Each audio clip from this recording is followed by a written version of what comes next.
નમસ્કાર વિદ્યાર્થી મિત્રો, આજના વિડીયોમાં આપણે ધોરણ 8ના બાળકો માટેની જ્ઞાન સાધના અને NMMSની જે પરીક્ષા છે એના પહેલા વિભાગમાં બૌદ્ધિક યોગ્યતા કસોટી આવે છે તેના અંતર્ગત શ્રેણી પ્રકરણમાં સંખ્યા શ્રેણીઓ વિશે અભ્યાસ કરીશું. અહીંયા આપણે નિયમ 3 ગુણક શ્રેણીથી અભ્યાસ શરૂ કરીશું. આ પહેલાંના સરવાળા અને બાદબાકી આધારિત જે શ્રેણીઓ છે એના આપણે 2 વિડીયો અગાઉ મૂકેલા છે. એ આપ નીચેથી એની લિંક મેળવી શકશો. અહીંયા આપણે તેનાથી આગળ જોઈએ તો ત્રીજો નિયમ અથવા ત્રીજા પ્રકારની જે ગુણક શ્રેણી એટલે ગુણાકાર આધારિત જે શ્રેણીઓ છે એ જોઈએ. તો અહીંયા તમે જોઈ શકો છો સમાન સંખ્યા સાથે ગુણાકાર. એટલે અહીંયા તમે ઉદાહરણ જુઓ તો 1, 2, 4, 8, 16 અને પ્રશ્નાર્થ છે. તો અહીંયા આપણે જોઈ શકીએ કે 1નો ગુણાકાર 2 સાથે થયો છે, 2નો ગુણાકાર 2 સાથે થતાં 2 × 2 4, 4નો ગુણાકાર 2 સાથે થતાં 4 × 2 8 અને 8નો ગુણાકાર પણ 2 સાથે થતાં 16 જવાબ મળેલ છે. તો હવે એ પ્રશ્નાર્થ ચિહ્ન છે અથવા આગળની શ્રેણી વધારવા માટે આપણે 16ને પણ 2 વડે ગુણવા પડશે. તો 16ને 2 વડે ગુણતા 16 × 2 32 જવાબ આવશે. તો આ રીતે સંખ્યાઓ છે એમાં આપણે સમાન સંખ્યાના ગુણાકાર સાથે શ્રેણી આવી શકે. સમાન સંખ્યાને બદલે બીજું ઉદાહરણ જોઈએ, ચડતા ક્રમમાં ક્રમિક સંખ્યા. તો અહીંયા પહેલી વાત કે આપણે શ્રેણીમાં ગુણાકારની છે, સરવાળાની છે, બાદબાકીની છે કેવી રીતે નક્કી કરીશું? તો ગુણક શ્રેણીમાં તમે જો અહીંયા 2, 4, 12, 48 અંકો પછીના અંકો છે ઝડપથી મોટા થઈ રહ્યા. તો આનો મતલબ એવો થાય કે અહીંયા શ્રેણીમાં ગુણાકાર સાથે જોડાયેલી છે. જો સરવાળા સાથે હોય તો થોડીક સંખ્યામાં વધારો થાય.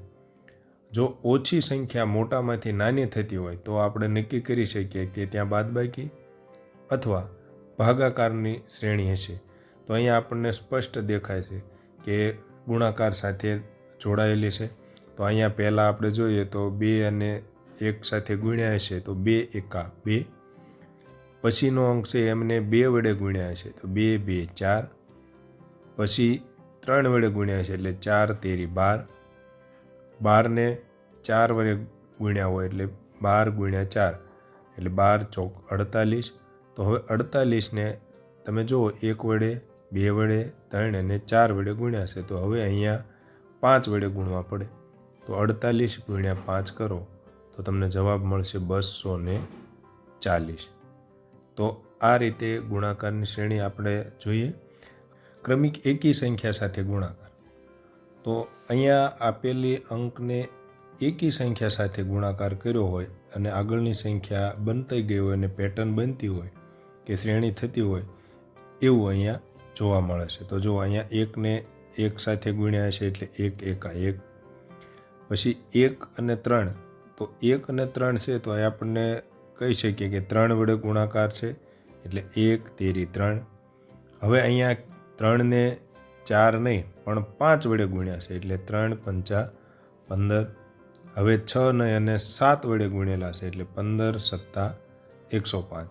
તો હવે અહીંયા પ્રશ્નાર્થ ચિહ્ન છે ત્યાં આપણે જવાબ મેળવવા માટે 8 નહીં અને 9 એટલે કે તમે ક્રમિક એકી સંખ્યા 1, 2 નહીં અને 3, 4 નહીં અને 5, 6 નહીં અને 7, 8 નહીં અને 9 વડે ગુણીશું. તો 105 × 9 કરીશું એટલે આપણને જવાબ મળશે 945. 100 × 9 એટલે 900 અને 5 ઉપરના 9 × 5 = 45. તો આ રીતે આપણે આ દાખલો શ્રેણી છે એ પૂરી કરી શકશું.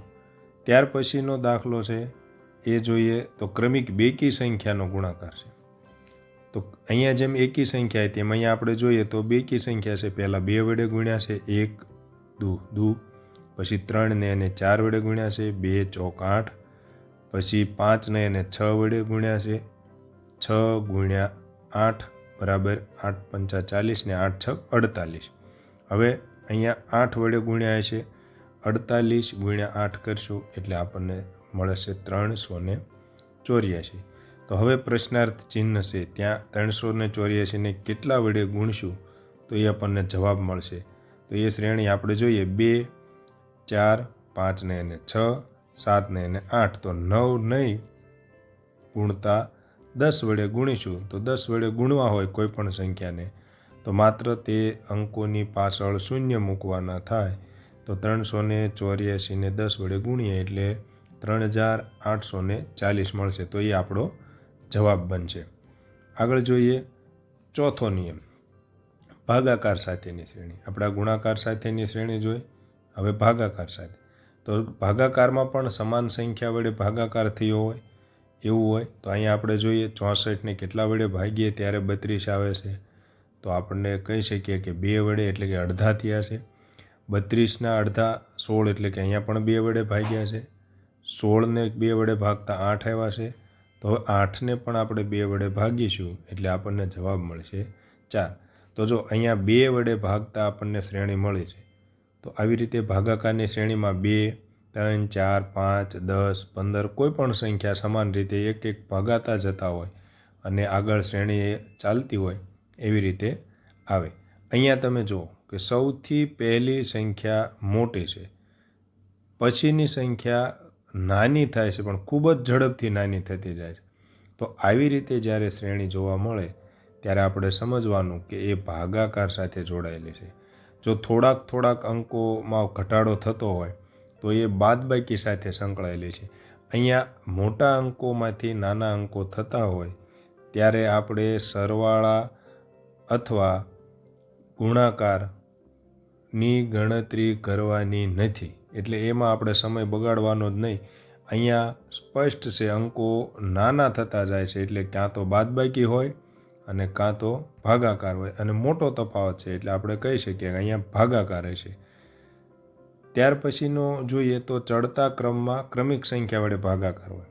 અહીંયા તમે જુઓ બધા જ અંકોમાં અહીંયા આપણે જોયું કે આગળના ઉદાહરણમાં કે 2 વડે ભાગ્યા છે પણ અહીં 2 વડે જ નહીં પણ 2 વડે પછી 3 વડે પછી 4 વડે પછી 5 વડે એમ ચડતા ક્રમમાં અથવા ઉતરતા ક્રમમાં કોઈ પણ રીતે અહીંયા ભાગાકાર આવી શકે. તો અહીંયા આપણે જોઈએ તો 6000 ભાગ્યા 1200 6000 અને 1200નો વચ્ચેનો સંબંધ ગોતો હોય તો 5 વડે આપણે ભાગીએ તો 12, 5 ને 60 એટલે 6000 મળશે. એટલે કે 6000 ને 5 વડે ભાગતા 12 મળે છે. 1200 છે એને આપણે કેટલા વડે ભાગીએ તો 3 મળે તો કે 4 વડે. 300 ને કેટલા વડે ભાગીએ તો 100 મળે તો કે 3 વડે. 50 અને 100 વચ્ચે ડબલનો તફાવત છે એટલે કે 2 વડે ભાગીશું. તો હવે 50 અને અહીં પ્રશ્નાર્થ ચિહ્ન છે એ અંક લાવવા માટે આપણે કેટલા વડે ભાગવા પડે તો અહીંયા તમે જુઓ 5, 4, 3, 2 તો હવે અહીંયા આપણે 1 વડે ભાગવાના થાય તો 50ને 1 વડે ભાગીએ તો કેટલા જવાબ આવશે 50. અહીંયા ચડતા ક્રમમાં સંખ્યાઓ આપેલી છે કે ઉતરતા ક્રમમાં પણ આપેલી હોઈ શકે. આપણે 5, 4, 3 છે એના બદલે 1, 2, 3, 4, 5 એવી રીતે પણ ભાગાકાર આવી શકે. અહીંયા ભાગાકાર વચ્ચેનો સંબંધ આપણે ગોતવાનો થશે. ચડતા અથવા ઉતરતા કોઈ પણ ક્રમમાં આવી શકે છે. ત્યાર પછીનો નિયમ છે અથવા શ્રેણી એક વધારે પૂછાતી હોય તો એ છે સંખ્યાના વર્ગ અને ઘન પ્રમાણે ગોઠવણી. 1 થી 25 સુધીના વર્ગ અને ઘન છે એ આપણને આવડતા હોવા જોઈએ અને એ વર્ગ અને ઘનના અંકો આપણી સામે આવે ત્યાં જ આપણને ખબર પડી જવી જોઈએ કે આ અંક અને આ અંકો છે એ વર્ગ અને ઘન સાથે જોડાયેલા છે. તો અહીંયા તમને 4 ઉદાહરણ આપેલા છે. તમે જુઓ તો પહેલાં 1, 4, 9, 16, 25, 36 આ રીતે ક્રમિક વર્ગ ચડતા ક્રમમાં આપેલા છે. 1 એટલે 1નો વર્ગ, 2 એટલે 2નો વર્ગ, 4 એટલે 2નો વર્ગ, પછી 3નો વર્ગ આપ્યો છે 3 તેરી 9, પછી 4નો વર્ગ આપ્યો છે ચોકે 16, પછી 5નો વર્ગ 25 અને 6નો વર્ગ 36. તો અહીંયા જવાબ શું આવશે તો 36 છે એ 6નો વર્ગ છે તો 6 પછી આવે 7 એટલે 7નો વર્ગ થશે 49. અહીંયા 1થી જ શરૂ થઈને શ્રેણી આવે એવું નથી. પરીક્ષામાં એ 25થી પણ શરૂ થાય. 25, 6નો વર્ગ 36, 7નો 49, 8નો 88, 64 અને પછી પ્રશ્નાર્થ ચિહ્ન આવે.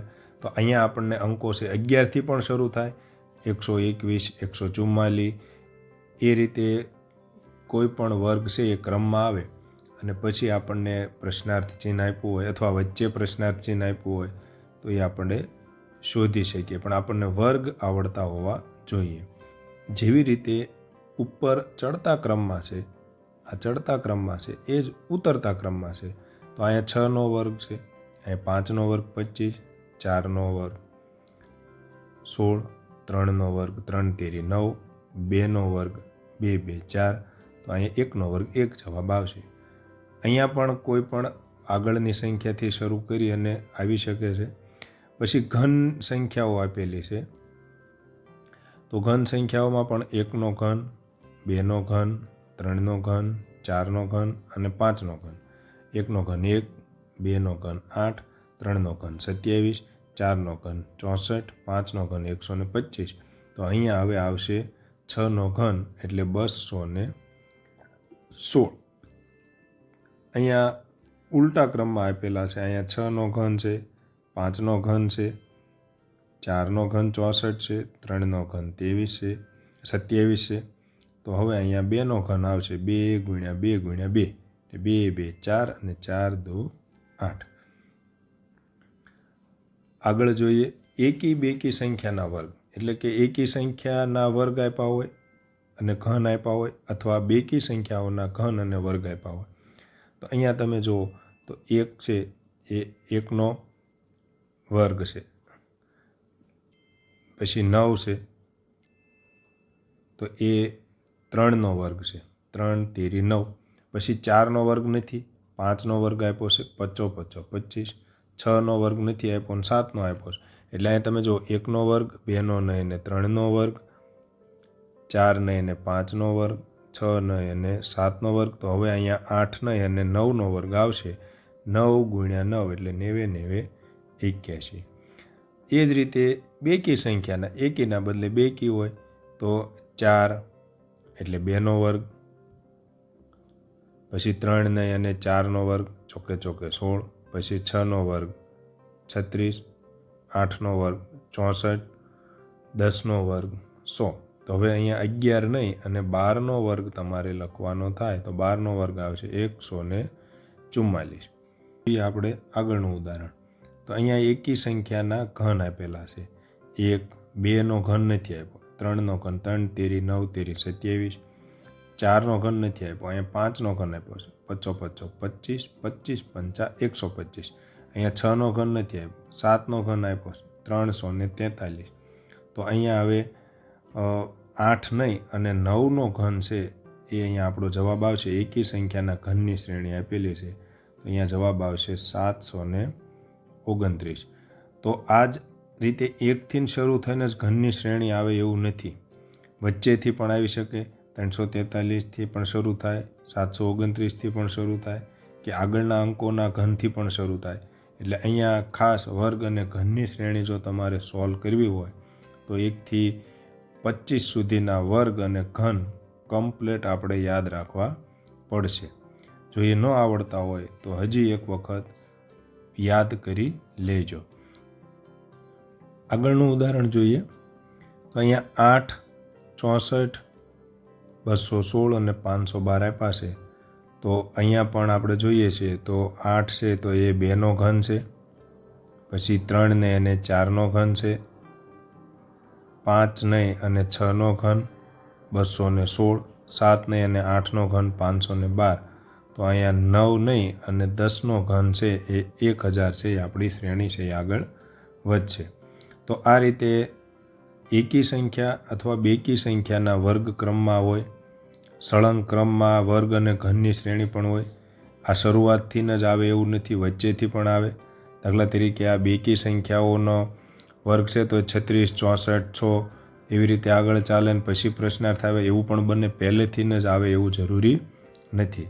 ઉપરની તમામ શ્રેણી છે એ ઉતરતા ક્રમમાં પણ આવી શકે છે, એટલે ઉલટી પણ આવી શકે છે. આ ચડતા ક્રમમાં છે, એના બદલે પહેલાં 10નો વર્ગ હોય, 10નો વર્ગ હોય, પછી 9નો વર્ગ હોય, પછી 8નો વર્ગ હોય ને પછી પ્રશ્નાર્થ હોય. તો આ રીતે 49, 25, 9 અને 1 છે ત્યાં પ્રશ્નાર્થ હોઈ શકે. એટલે તમામ શ્રેણીઓ ઉતરતા ક્રમમાં પણ આવી શકે છે. આગળ નિયમ 5 અથવા 5મા પ્રકારની જે શ્રેણી છે એ જોઈએ તો એ સંયુક્ત શ્રેણી છે. તો આ પ્રકારની શ્રેણીમાં એક સાથે બે શ્રેણી જોવા મળે છે. અહીંયા તમે જુઓ, પહેલું ઉદાહરણ છે એમાં અલગ કલરથી બ્લુ અને યલો કલરથી અંકો દર્શાવેલા, તો એ બંને શ્રેણીઓ અલગ અલગ રીતે છે, 4, 7, 10, 13 અને અહીંયા. તો આવી રીતે સંયુક્ત શ્રેણી પણ આવી શકે. તો અહીંયા જો આ શ્રેણીઓમાં આગળ આપણે જેટલી પણ શ્રેણી શીખ્યા છે, સરવાળા, બાદબાકી, ગુણાકાર, ભાગાકાર, અવિભાજ્ય સંખ્યા, વર્ગ, ઘન, વર્ગને ઘનમાં ઉમેરો, સરવાળો કે બાદબાકી, બધી જ રીતની ડબલ પેટર્નમાં ડબલ શ્રેણી આવી શકે છે. તો અહીંયા આપણે જોઈએ તો 5 અને 9 વચ્ચેનો તફાવત 4 છે, 9 અને 13 વચ્ચે તફાવત 4 છે, 13 અને 17 વચ્ચે 4 છે, એટલે કે 5માં 4 ઉમેરતા 9 થયા, 9માં 4 ઉમેરતા 13 થયા, 13માં 4 ઉમેરતા 17 થયા, 17માં 4 ઉમેરતા કેટલા થશે? તો 17 પછી 18, 19, 20 અને 21. તો અહીંયા પહેલો પ્રશ્નાર્થ છે ત્યાં 21 આવશે. ઉપર જોઈએ તો 4 અને 7 વચ્ચે 4નો ડિફરન્ટ નથી, અહીંયા 3નો ડિફરન્ટ છે. 7 પછી 10 છે તો એમાં પણ 3નો ડિફરન્ટ છે. 10 પછી 13 છે તો એમાં પણ 3નો છે. તો હવે 13માં 3 ઉમેરીએ તો જવાબ આવશે 14, 15 અને 16. તો આ રીતે સંયુક્ત શ્રેણી છે એ આપણે સોલ્વ કરી શકીશું. ત્યાર પછી અહીંયા તમે જુઓ તો નીચે જે છે 5 પછી 10 છે, 10 પછી 20 છે, તો અહીંયા ગુણાકારની શ્રેણી આપણે છે. 5ને 2 વડે ગુણતા 10 થયા, 5 દુ 10, 10ને પણ 2 વડે ગુણ્યા એટલે 20 થયા, 20ને 2 વડે ગુણ્યા એટલે 20 દુ 40 થયા. તો 40ને પણ 2 વડે ગુણીશું તો અહીંયા જવાબ આવશે 80. તો આ પહેલો વિભાગ થયો કે જેમાં પહેલો પ્રશ્નાર્થ છે ત્યાં 80 જવાબ આવશે. હવે અહીંયા તમે જુઓ તો એ સંખ્યાઓ વધતી નથી, એટલે ગુણાકાર કે સરવાળામાં નહીં હોય, એ બાદબાકી કાં ભાગાકારમાં છે, પણ બહુ મોટો ઘટાડો પણ નથી થતો, એટલે ભાગાકારમાં પણ નહીં હોય, તો બાદબાકીની શ્રેણી છે. તફાવત જોઈએ તો અહીંયા 2 તફાવત છે, 20માંથી 2 જતા 18, 18માંથી 2 જાય તો 16, એટલે 2 માઇનસ થયા છે. તો અહીંયા 16માંથી 2 બાદ કરીશું તો જવાબ મળશે 14. તો આ રીતે આપણે મિશ્ર શ્રેણી અથવા સંયુક્ત શ્રેણી છે એ પણ સોલ્વ કરી શકીએ. ત્યાર પછી વિશિષ્ટ શ્રેણીના નિયમો છે, એ વિશિષ્ટ પ્રકારની હશે. આપણે આગળ જોયા એવા કોઈ નિયમો આમાં લાગુ પડશે નહીં. તો અહીંયા કુલ સંખ્યાના અંકોની આગળ અથવા પાછળ અથવા બંને બાજુ વધારો અથવા ઘટાડો થાય એવી શ્રેણી આપણે વિશિષ્ટ શ્રેણીમાં જોઈએ. તો અહીંયા પહેલું તમે જુઓ તો શું આપેલું છે? 2 પછી 23 પછી 2 3 4 પછી 2 3 4 5. તો અહીંયા જો પહેલાં 2 હતા, પછી 3 ઉમેરાણા એટલે 1 અંક પાછળ ઉમેરાણો, પછી ક્રમશઃ અંક પાછળ ઉમેરાણો, પછી 5 પાછળ ઉમેરાણા, પછી 6 ઉમેરાણા. તો હવે અહીંયા આપણો જવાબ શું થશે? તો 2 3 4 5 6 અને છેલ્લે આપણે 7 ઉમેરવાના થાય. તો અહીંયા તમે જુઓ કે ભાઈ પાછળના બાજુમાં 1 અંકનો વધારો થયો છે. પછીનો દાખલો જુઓ તો 2 3 4 5 6 7 8. તો આમાં પછીના અંકમાં 1 અંક છેલ્લો ઓછો થયો, અહીંયા 8 ઓછા થયા, અહીંયા 7 ઓછા થયા, અહીંયા 6 ઓછા થયા. તો હવે આમાં 5 ઓછા થવા જોઈએ એટલે 234 જવાબ આવશે. તો આ રીતે કોઈ પણ સંખ્યા આપી હોય એમાં આગળ અથવા પાછળ કોઈ અંકનો ઉમેરો થઈ અને શ્રેણી આવી શકે. ત્યાર પછી તમે જુઓ તો આગળના અંકોમાં ઘટાડો થયો છે. અહીંયા 2 ઓછા થઈ ગયા આગળની શ્રેણીમાં, અહીંયા 3 ઓછા થયા, પછી 4 ઓછા થયા, તો અહીંયા 5 ઓછા થશે. તો આપણો જવાબ આવશે 6 7 અને 8. આ જ રીતે બંને તરફથી પણ ઓછા થાય. અહીંયા તમે જુઓ 2 3 4 5 6 7 8 શ્રેણી આપેલી છે, તો અહીંયા પછીના ઓલામાં 2 અને 8 બંને ઓછા થઈ ગયા છે. 3 4 5 6 અને 7 આપેલું છે. પછીનામાં આ બંને આગળ અને પાછળ બંને બાજુથી એક સાથે અંકો ઓછા થયા છે. તો અહીંયા પણ 4 અને 6 ઓછા થતાં આપણો જવાબ 5 છે આપણને મળશે. તો આ રીતે વિશિષ્ટ શ્રેણી, આ સિવાય પણ ઘણી બધી વિશિષ્ટ શ્રેણીઓ આવી શકે છે કે એમાં નકરા શૂન્ય હોય, એક શૂન્ય ઓછું થતું જતું હોય, શૂન્ય વધતું જતી હોય. તો આ રીતે આપણે વિશિષ્ટ શ્રેણીઓ છે એ સોલ્વ કરી શકીશું. હવે પછીના વિડીયોમાં આપણે તમામ પ્રકારના ઉદાહરણો સાથે મળીશું.